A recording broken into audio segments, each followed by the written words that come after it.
정미용의 온고지신, 오늘 첫 번째 시간입니다. 정치 평론가들이나 언론인들은 고전, 고사에 비추어서 오늘을 얘기하는 경우가 많이 있습니다. 근데 사실 대개는 아전인수격인 해석을 합니다. 제가 좀 야심차게 지금 그런 시도를 해보려고 하는데 결국 저도 그렇게 될지도 모르겠습니다. 그러나 옛날 고사들을 다시 생각하면서 오늘을 한번 또 돌이켜보는 것은 재미있는 일이죠. 그래서 여러분께서 관심 있게 많이 시청해 주시기를 바람하지 않습니다. 여러분, 이 로마의 율리우스 카이사르 잘 알고 계시죠? 율리우스 시저라고도 합니다. 이 카이사르가 배신으로 암살당할 때 브루투스 너마저 이 말을 했다고 전해지고 있습니다. 어떤 그 사람들 말에 의하면은 이게 셰익스피어가 지어낸 이야기다 이런 말도 있지만 사실 그 로마 역사서에 보면은 브루투스가 암살당하는 순간에 아이야 너마저 라고 했다는 게 기록되어 있다고 합니다. 아무튼 우리에게는 브루투스 너마저 라는 말이 더 잘 알려져 있습니다. 이 카이사르가 등장하기 전에 로마는 대단히 혼란스러웠다고 하죠. 식민지를 지배하느라 나가 있던 총독들의 권력이 강해지면서 경제가 이들에게 집중이 되고 귀족들이 점점 힘을 잃어가게 됩니다. 그 영향을 받아서 시민 사회가 이제 서서히 약화되고 무너져가게 되는데요. 이 로마 공화정을 떠받치던 시민 계층이 몰락을 하게 되니까 공화정도 흔들리게 되는 거죠. 물론 로마 공화정이 흔들리게 되는 그 여러 가지 또 다른 현상들이 있습니다만은 말 그대로 왕이 다스리는 지배가 아니라 시민들이 참여하는 이 공화체제이기 때문에 시민사회가 무너지면서 공화정은 점점 몰락의 길을 가게 되고 이때 강력한 지도자인 카이사르가 나타나면서 더 그 몰락의 속도가 가속화되게 됩니다. 이 카이사르 암살에 가담한 브루투스가 2명이라고 합니다. 같은 이름을 가진 브루투스가 2명이 있었던 것인데 여기서 말하는 지금 말씀드리는 브루투스는 마르쿠스 유니우스 브루투스라고 합니다. 그냥 쉽게 브루투스라고 하겠습니다. 이 브루투스는 공화 체제에 대한 적극적 지지자였습니다. 브루투스는 원래 폼페이우스 편에 서서 카이사르하고 맞서서 싸웠던 말하자면 적장이었는데요. 카이사르가 적군을 품은 것이죠. 그리고 카이사르는 이 브루투스를 대단히 아껴서 애정을 쏟았다고 합니다. 카이사르가 결국 자기가 정말 아끼고 사랑했던 브루투스에게 배신을 당해서 죽게 됐는데 브루투스 얘기를 더 하기 전에 요즘 그 우리의 정치판을 또 한번 보겠습니다. 새누리당에서 이름을 바꾼 자유한국당이 여전히 시끄럽죠. 대선 후보 경선 룰을 놓고 김진태 후보는 이거 대단히 자기에게 불리하다라고 지적을 했습니다. 객관적으로 볼 때 이 김 후보의 주장은 일리가 있다고 봅니다.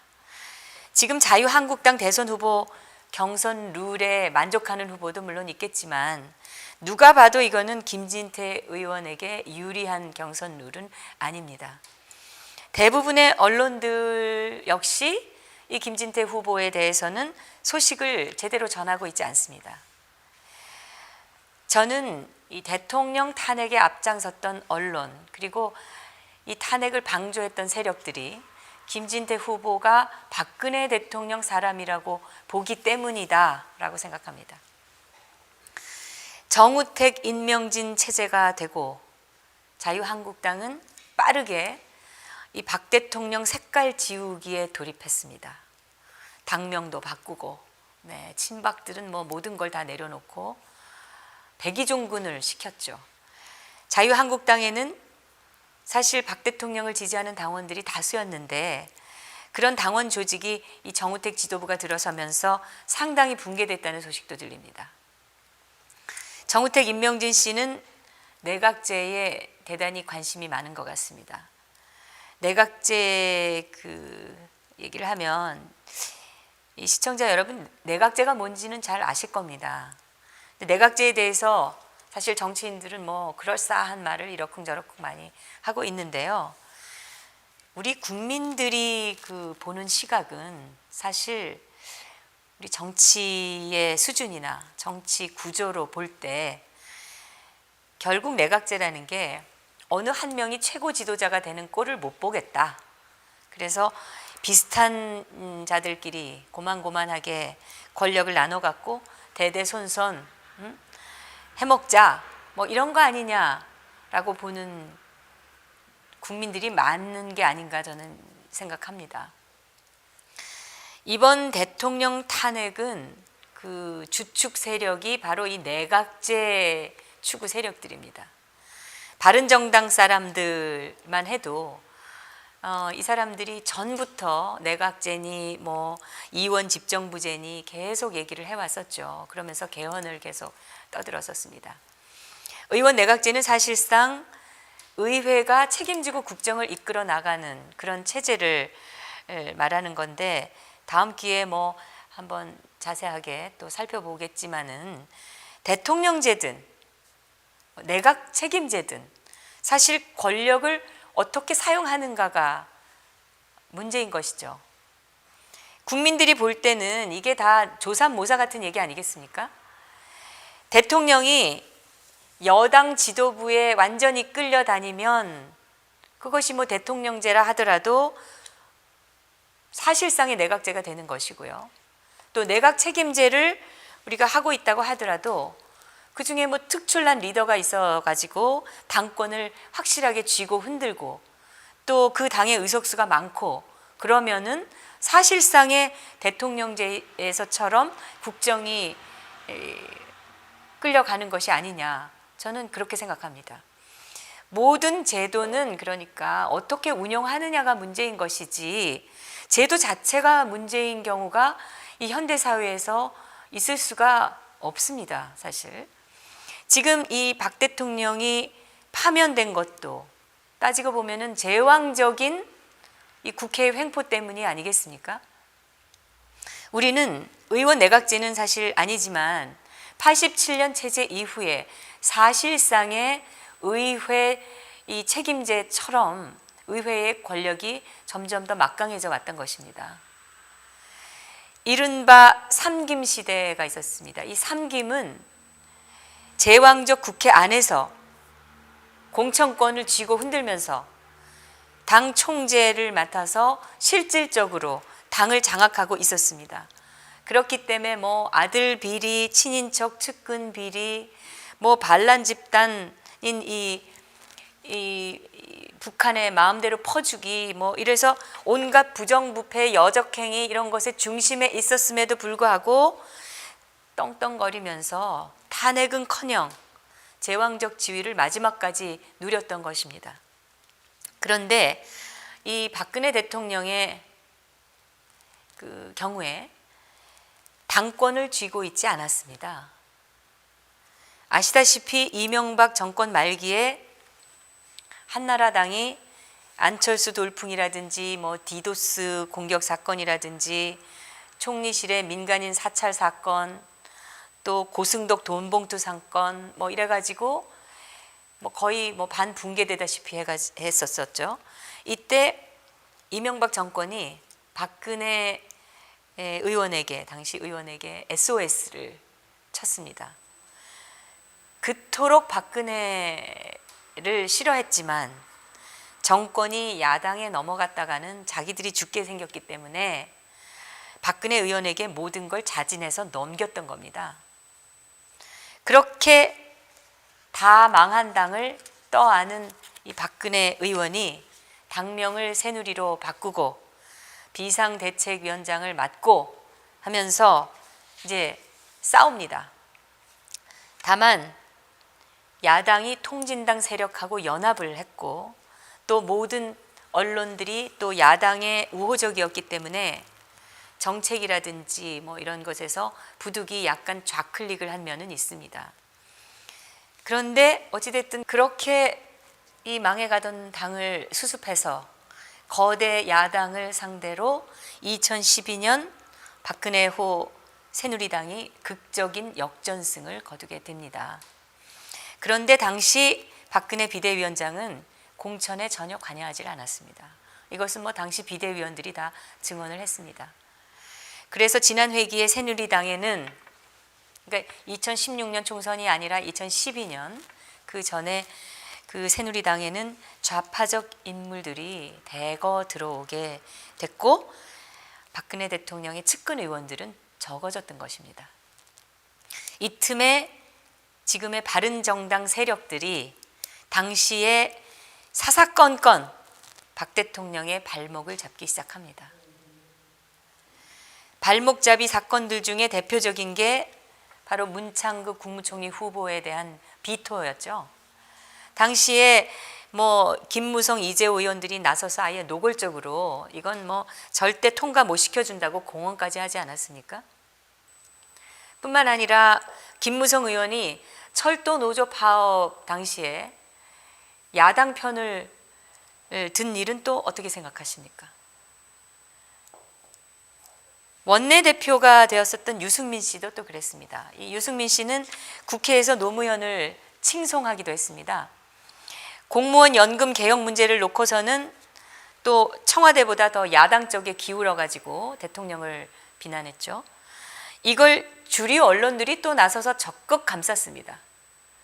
주류 언론은 4년 내내 발목만 잡았던 이 야당의 행태에 대해서는 거의 비판을 하지 않았고 오히려 또 지금의 그 바른정당 사람들을 야당시하면서 청와대가 독재적이다, 뭐 소통이 안 된다 하면서 내내 때렸습니다.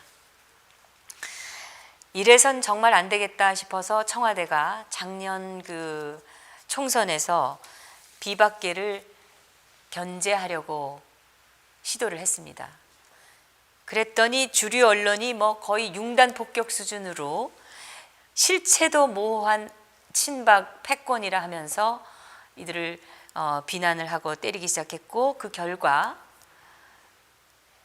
이 여당의 이 분열적 행태가 과장돼서 보도되면서 시민들 그 보수 우파 시민들의 다수가 투표장으로 가는 발길을 돌렸고 덕분에 더불어민주당이 어부지리로 승리를 한 겁니다.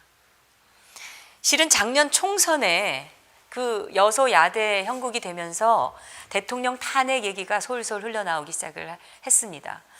고영태의 녹취록을 보면은 이 고영태가 이 즈음에 주류 언론들과 접촉을 시작하고 또 뭐 그 박근혜 비토 세력이나 야당과 접촉을 하려 했다는 것이 나타납니다.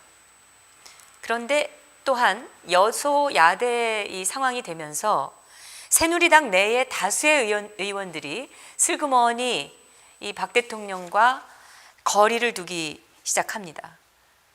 사실 대부분은 박근혜 대통령의 신세를 졌으면서 또 음으로 양으로 덕을 많이 봤는데 이런 사람들이 이제는 좀 덕을 볼 일이 없을 것 같다 싶으니까 등을 돌린 게 아니겠습니까?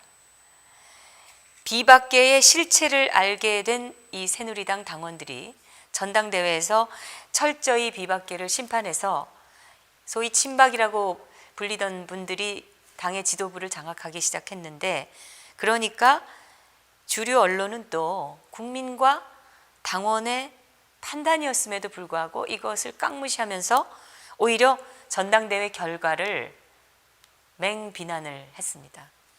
아니 남의 당원들이 이 다른 그 당의 당원들이 자기들의 의사로 한 선택을 왜 언론이 나서 가지고 잘못되었다고 맹비난을 하는 것인지 저는 참 이해를 할 수가 없습니다.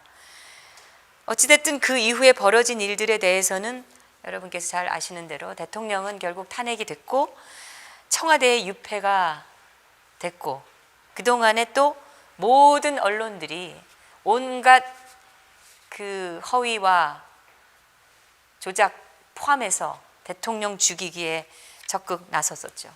근데 또 여기에 보수단체들이 또 가세를 해가지고 소위 친박들을, 실체도 없는 그런 친박을 공격을 하면서 하는 수 없이 이 대다수의 당원들이 지지해서 구성되었던 친박의 지도부가 당권에서 손을 놓게 됩니다.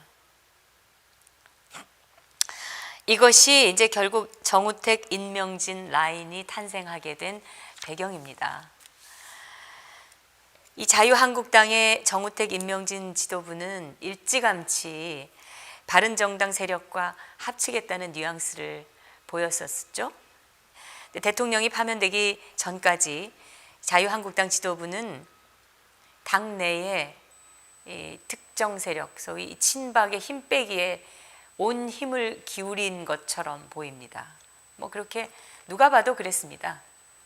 그래서 지금 이 김진태 의원이 야심차게 대선 출마를 선언했는데 계속 고충을 겪고 있는 것이라고 저는 생각을 합니다. 친박이니 당권이니 이런 것들과는 사실 아무 관련이 없는 김진태 후보인데 오로지 탄핵이 잘못되었다고 비판하다가 지금 탄핵 주도 세력들의 총공격의 대상이 된 거죠. 바른정당은 분명히 말씀드리지만 배신 세력입니다. 박근혜 대통령에 대해서 배신한 것뿐만이 아니라 애당초 자신들에게 표를 준 보수 국민들을 철저하게 배신한 거라고 저는 생각합니다. 입으로는 안보를 떠들면서 사드 배치 반대 세력에 동조해서 사드를 배치하려던 대통령을 배신하고 파면한 것입니다. 그렇다면 박 대통령의 덕을 본 다른 많은 정치인들은 지금 또 무엇을 하고 있을까요? 알려진 이들 말고도 많이 있습니다. 이를테면 뭐 이름을 거론해서 좀 그렇습니다만은 정종섭 의원 같은 분이죠. 이분은 박근혜 정부에서 장관까지 지냈습니다. 처음부터 대단히 박근혜 대통령의 그 은혜를 입었던 분이라고 누구라도 생각할 수 있습니다. 대통령 덕에 국회의원까지 되었다고 해도 할 말이 없는 분이라고 저는 생각하는데요. 이런 사람이 내내 어째서 조용할까요? 의원 내각제를 원래 이분이 주장했다고 하는데 그래서 그런 걸까요? 의원 내각제가 되면 좀 덕을 볼 수 있을까 해서 그런 건가요? 물론 그 언론이 박 대통령의 측근이라고 불리우던 그런 사람들에 대해서는 철저하게, 너무나도 철저하게 전혀 보도를 하고 있지 않기 때문에 이분들에 대한 것이 잘 알려지지 않은 탓도 있을지 모릅니다. 그렇다고 하더라도 이게 너무 조용한 거 아니냐 싶습니다. 움직여야 되는 거 아닙니까? 이 보수적 민심, 자유민주주의를 외치는 민심, 부당한 탄핵에 반대하는 태극기 민심, 지금 이런 실체적 민심에 따라서 뭔가라도 하는 모습이 보여야 정상이 아닌가 저는 생각합니다. 지금 태극기 민심이 누구를 지지하고 있습니까? 어떤 정치를 해주기를 바라고 있겠습니까? 이 지금 정치판에 있다는 분들 태극기 민심을 아주 우습게 보고 있는 것 같은데요. 이 정도의 상황을 읽지 못하면서 정치를 한다고 하는 그런 사람들이 저는 우습습니다.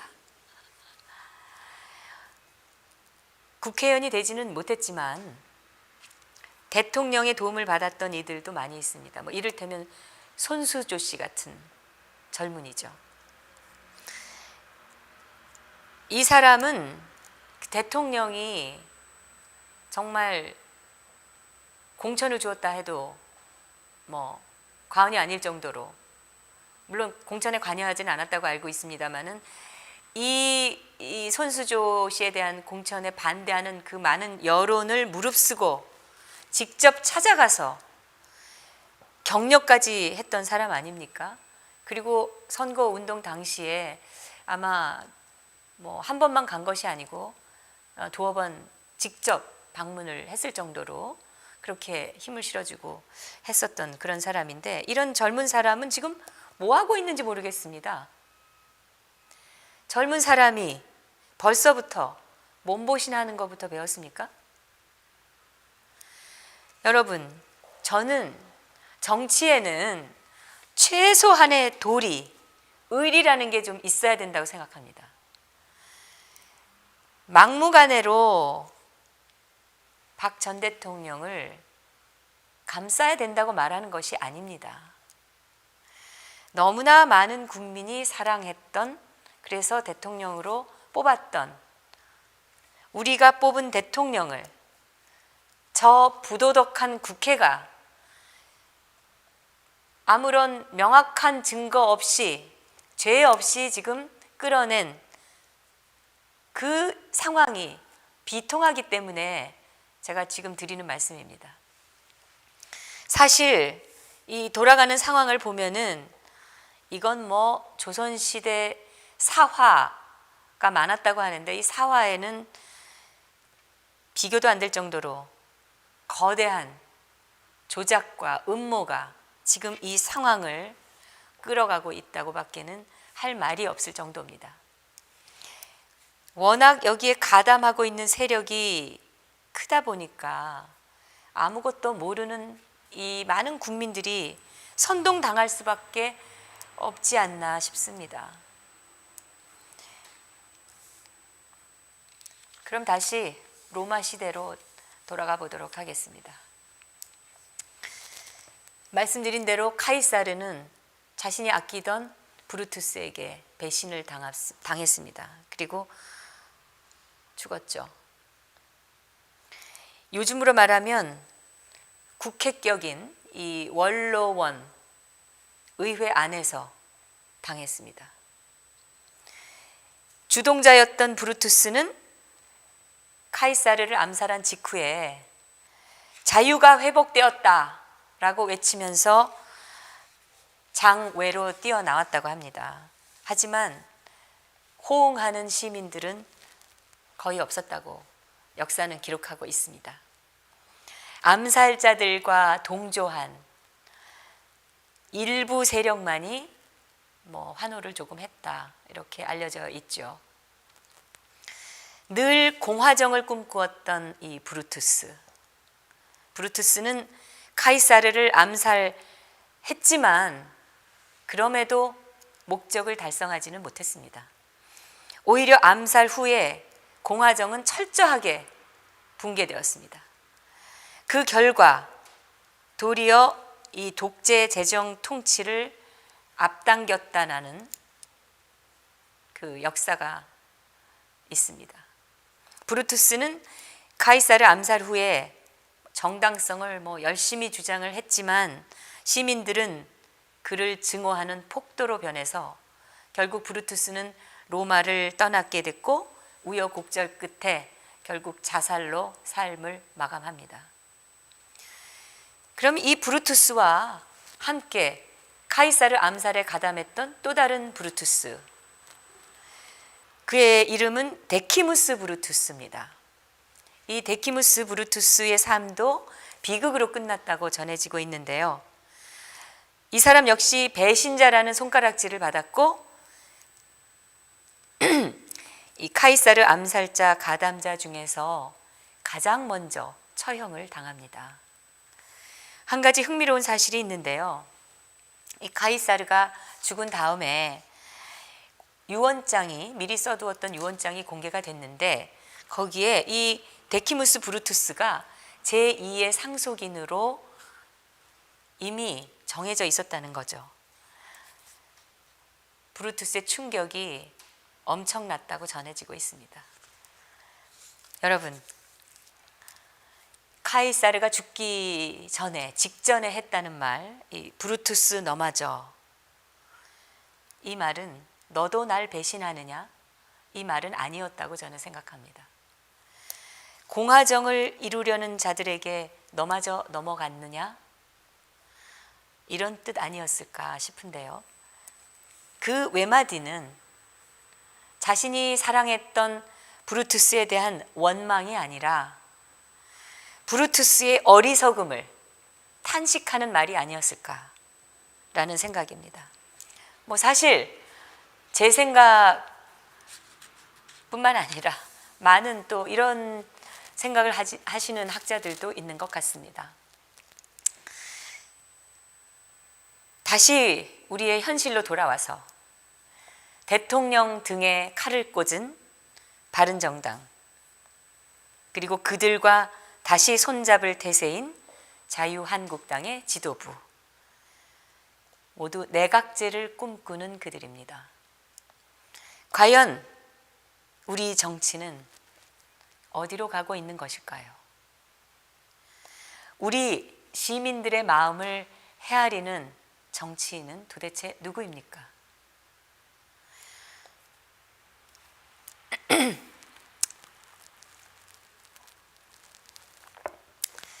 삼성동 사저로 돌아가는 날 박근혜 대통령은 활짝 미소를 띄었습니다. 그건 가식이 전혀 아니었습니다. 모든 것을 다 내려놓겠다고 하신 말씀처럼 그렇게 다 내려놓은 얼굴이었다고 보여졌습니다. 그런데 결국 그 환한 미소 속에 두 눈에는 투명한 막이 씌워지게 되는 것을 많은 국민들이 목격했습니다. 그런데 그 글썽한 눈조차도 자신이 처한 상황 때문에 그런 것은 아닌 것처럼 보였습니다. 그것은 이 대통령을 보면서 가슴으로 우는 국민들이 안쓰러워서였다고 저는 생각합니다. 오늘날 카이사르는 없습니다. 그런데 여전히 브루투스는 존재한다고 저는 생각합니다. 지금 우리 사회의 브루투스는 누구일까요? 알려진 브루투스 외에 또 다른 브루투스들은 누구일까요? 브루투스들은 결국 역사 속에서 불행한 결말을 맞았지만 계속 역사 속에서 심판받고 있습니다. 역사 속에서 거듭 죽는 게 브루투스들입니다. 정미용의 온고지신 오늘 여기까지입니다. 다음 시간 또 기대해 주시기 바랍니다.